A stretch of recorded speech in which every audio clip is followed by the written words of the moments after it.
Disclaimer. I am a law student, and the legal information provided is not legal advice. For that, please hire an attorney.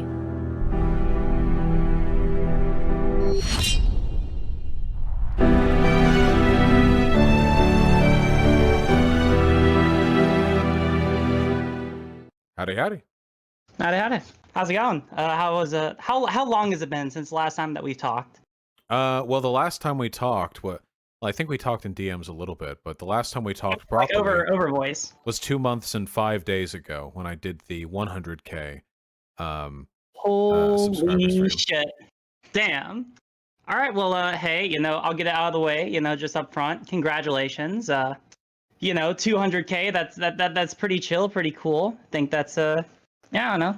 Not too much to say. No, I do have to come in. All right, I do have to lay out my first major criticism. Because I agree with a lot of what you say, but I do gotta say that your take on sparkling water in particular is pretty cringe. You and the last listen. time I saw it, I'm sorry your parents got you hooked on fucking Pepsi when you were 6, okay? But I'm capable of drinking the literal fundamental building block of my physical body without it needing carbon dioxide infused into its molecules. I think you're just coming off a little too. Listen. All right, maybe I have a problem. Maybe I do. All right, I think we can all agree with that. But like some people just need something to help them cope with their. All right, but actually, all right. So something I really wanted to talk to you about. Wait, do you actually care about sparkling water? I mean, I'm drinking it right now, but it's. I just remember hearing that one day, and I heard you say that. I remember you saying going on this giant rant about sparkling water. And I just remembered looking at you. I was like, all right, that's a weird fucking take, but whatever. I'm autistic. I have strong opinions on lots of stuff that means absolutely nothing to me or to other people. Interesting. Okay, so the real thing, the real thing I kind of want to talk to you about, and I think this will be good because I haven't heard anyone else talk about it. So you just got up to 200K. That's pretty cool. You're growing at a really fast pace. And the other day I had a conversation with some people about platforming. Mm-hmm. So are you familiar with the recent debate that Jangles had with Milo Yiannopoulos? Yeah, I am. All right, cool. Did you ever get a chance to watch it, or do you know how that went over generally? Yeah, I watched the whole thing. Okay, cool. Yeah, so personally, I thought that went over. I mean, you can say what you want. I thought that went over pretty well. Shout out to Jangles. People should go subscribe. Yada yada yada. So essentially, my wondering right now is that, do you think that there's really a difference in the harm that could be incurred by, say, platforming Milo between that and the event be happening in a little bit when he's going to be going against Destiny and I think it's some other people over at this live event that's going to be occurring? Mm-hmm. Yeah, the main difference is that in the panel where he's going to be talking with Milo Yiannopoulos, the panel moderator is going to be Lauren Chen. A white nationalist. I mean, right. she contests that term, of course, but fuck her. That's what she is. And the moderator makes all the difference. Jangles did very well. Oh, wait, Chen backed out? Wait, is that true? Wait. Oh, this is news to me. Again, I'm going off of what other people tell me. Wait, hold on.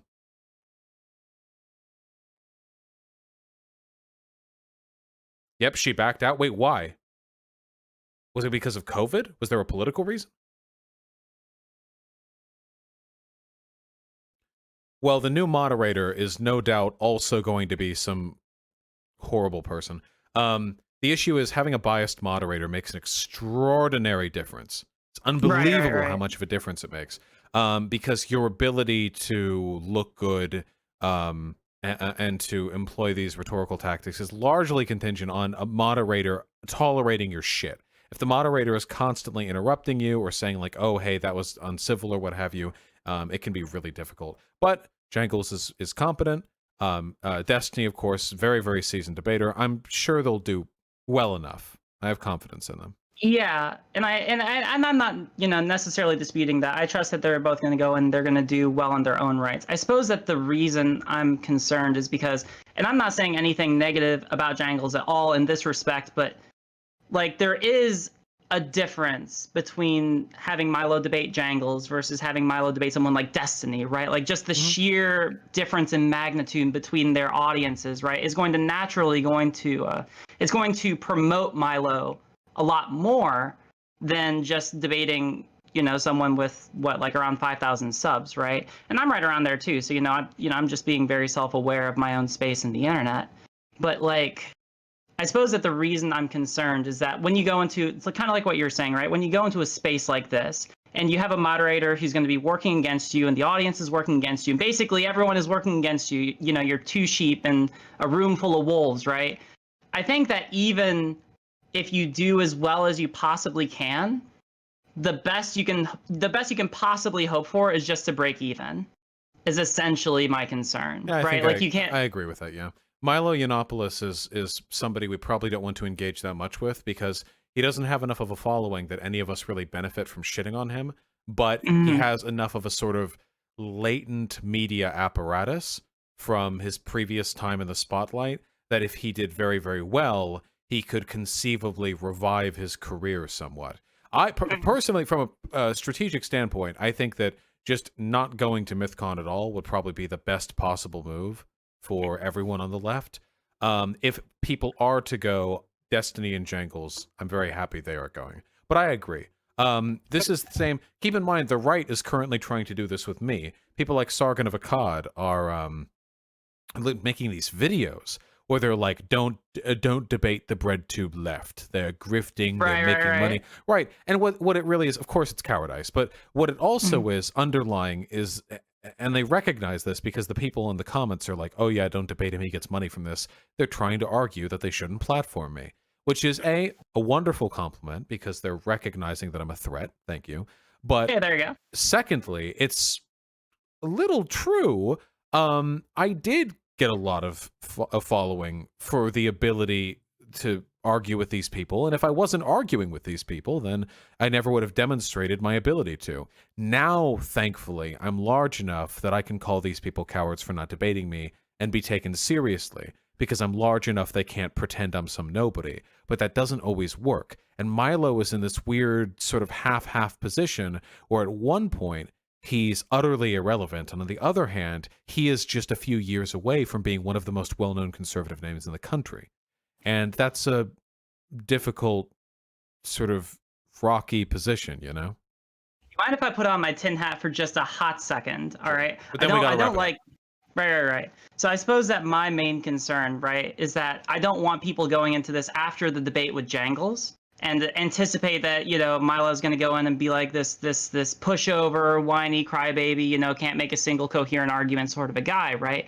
Because I mean, like, this is going to, like, if we're being real, this is going to be the main event, right? The only thing that I worry about is that, and again, like, this is conspiracy, right? Like, I have nothing to verify this except for, my concern of the worst possible scenario. But like, I don't want it to be where people go in with this lowered expectation from Milo, and he comes in doing just as well as he has done in like clips I've seen historically and wipes the floor with them. Does that make sense? I'm trying to see if that's like a reasonable concern to have. I mean, it's certainly something that could happen. Also, people just have good and bad showings. Sometimes people just don't do particularly well in one instance, and then in the next they do very, very well. That's what happened with Sargon and me. The first Sargon debate that I had, most people consider it an optical victory for Sargon. So he was all too happy to debate me again, and now he'll never debate me again. So that sort of stuff can happen. Now, I do, and at the risk of sounding overly simpy here, I do trust Destiny. Destiny has had very few debates where optically he's come out looking quite bad. So I'm not too concerned there. Also, it should be noted, Destiny doesn't have any legitimacy as a mainstream public figure the way that Milo Yiannopoulos had. If it was somebody like Kyle Kalinske coming in to debate Milo Yiannopoulos, a potential win by Yiannopoulos could propel him into a much greater position of mainstream legitimacy, whereas Destiny, for his popularity, is a nerd who plays games on the internet and occasionally does debates on incest. So it's variable. I do agree with your concerns, though. Yeah, thanks. And I suppose, and to tie it back into like, you and your growing platform and all that, like, a lot of what you do content-wise is bringing in people who are saying shit in your chat, right? Like, people who either have, like, for the most part, people who aren't, I mean, like, you, of course, debate content creators, but you'll debate people with, like, very little to no platforms, right? And something that not necessarily concerned with. I'm just interested in seeing how this is going to evolve. Right? Is like seeing people kind of like to seek you out as like now a much greater opportunity to grow their own platform. Right? Oh, don't worry. I try to be responsible about that. You see the debates I accept. I ignore and turn down a fuck ton of people who I think are only looking to benefit from like the drama of engaging with me. It's something that I've had to do more and more and more with time. A great example is a while ago, like 3, 4, or 5 months ago, I made a video on some reactionary YouTube channel called Short Fat Otaku. Yeah, I remember that. Yeah, and I made a video on them. And eventually they made a video back on me. By the time they made that video on me, I had double the subs that I had previously. And what was previously an even exchange of potential attention turned into they could benefit from my eye being cast on them. So I just didn't respond. I let other people deal with it, you know? Oh shit, thank you so much, Omniostatic. Jesus Christ. But it's something that I try to respect. It's something that I try to consider. Okay, yeah, because I mean, like I talk, and I won't say who, right? But like I've talked to other people who have basically like run into this problem and don't even realize it before it's happened, right? Where they might have like an off comment in the video or like an off reference or like it's a clip from like a debate or whatever, and they just leave someone in for like a frame second, and because of like how big their platform is, they end up driving that person to have like 1,000 more subs over a day, right? Now, I don't think that this. It sounds like you've thought about like this sort of problem and that you're taking conscious steps, and that's really all that I was kind of looking for, right? Just that you were aware of this, because I think that like if it hasn't been as much of a problem before, it certainly will become like more of a concern as you go ahead and you grow more. And yeah, for sure, it's a good problem. Yeah, like it's a good problem to have. It means you're doing the right thing, right? Just yeah, no, that was really my main concern, but otherwise, I don't know. You're doing great shit. Love what you do, and yeah, it's cool to see where you go. I will do the same. I'm doing the same thing as the Surfs at this point. I'm just I'm kissing the ring. I'm slobbering. I'm slobbering all over the ring. So there you go. I appreciate you slobbering all over the ring. Thank you very much. I love you, buddy. Thank you for coming on. I appreciate it. Love you too. All right, I'll talk to y'all later. Have a good one. Bye.